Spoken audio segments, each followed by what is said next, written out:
మాట్లాడుతూ బతుకమ్మ చీరల పంపిణీ నిలిపివేసే కుట్రలకు రేవంత్ ప్లాన్.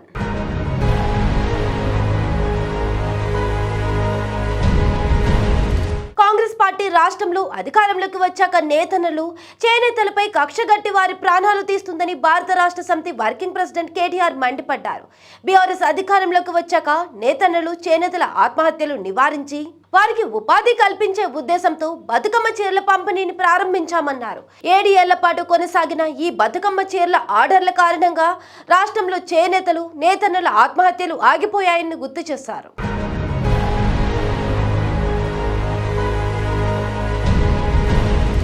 ఏటా 350 కోట్ల బడ్జెట్తో బతుకమ్మ, రంజాన్, క్రిస్మస్ సందర్భంగా బీఆర్ఎస్ ప్రభుత్వం కోటి చీరలను పంపిణీ చేసేదని గుర్తు చేశారు.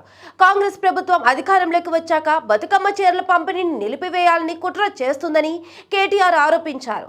బీఆర్ఎస్ సదుద్దేశంతో చేపట్టిన బతుకమ్మ చీరల పంపిణీ కారణంగా పేద మహిళలకు పండుగ పూట ప్రభుత్వ కానుకగా చీర అందేదన్నారు. అదేవిధంగా చేనేత కార్మికులు, నేతన్నలు అనుబంధంగా ఎంతో మంది ఉపాధి పొందే వారన్న విషయాన్ని ప్రభుత్వం గుర్తించాలన్నారు.